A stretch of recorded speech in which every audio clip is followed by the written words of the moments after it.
when should I end, Michael, just so I'm on time to give the guys Uh, and gals a break?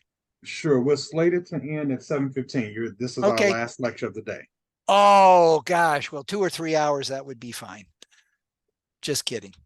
But an asymptomatic patient of Greek ancestry has a modest degree of anemia. They don't take any transfusions. The MCV is low. The RBC count is elevated. What's the most likely diagnosis? Thalassemia. Thalassemia is correct. And one thing that I make a point to all the students and residents that I teach is looking at the hemogram, or CBC if you like. If the patient's anemic and they have paradoxically normal or increased RBC along with microcytosis, this is really thalassemia until proven otherwise. Now, from the data presented, we don't know if this is an alpha or a beta thalassemia, but this is most consistent with thalassemia. In iron deficiency, anemia of chronic disorder, lead poisoning, sideroblastic anemia, we would expect the patient to be microcytic, but we would not expect to have a normal or increased red count. I should also mention that early on, can anemia of chronic disorder be normocytic? In early stages, maybe. Absolutely. In fact, most cases of anemia of chronic disorder are actually normocytic. As time goes on, they can become microcytic. An asymptomatic patient of Greek ancestry has a modest degree of anemia. The MCV is low. The RBC count is elevated. The hemoglobin electrophoresis displays 95% hemoglobin A and 5% hemoglobin A2. What's the most likely diagnosis?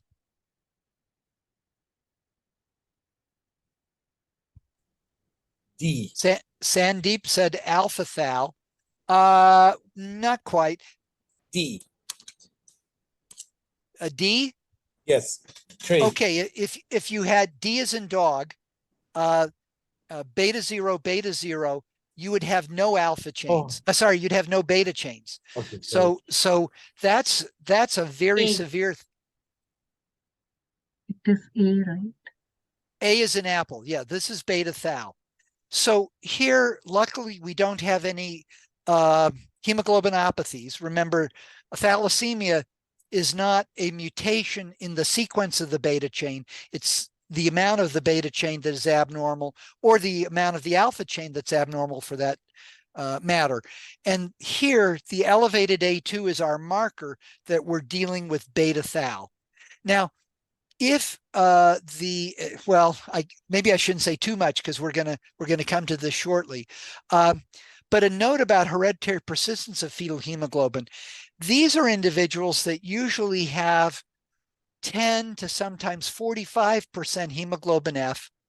They don't show a thalassemic phenotype. In fact, it really doesn't affect the CBC at all.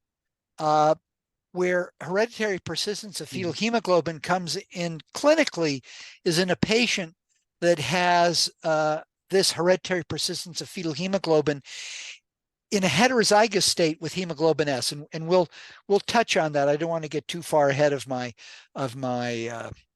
story. Again, A2 is alpha 2, delta 2. What is hemoglobin A0?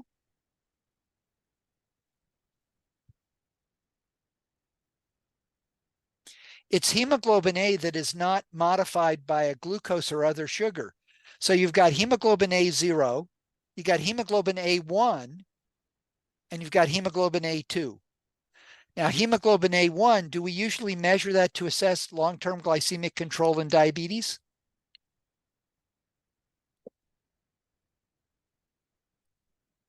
Well, we measure a type of hemoglobin A1. We measure A1C. Yeah, we measure A1C. So A0 is just hemoglobin A that's not modified. A1C is what we're looking at for diabetes. Here's A2. An adult man with a chronic normocytic anemia has a hemoglobin electrophoresis that shows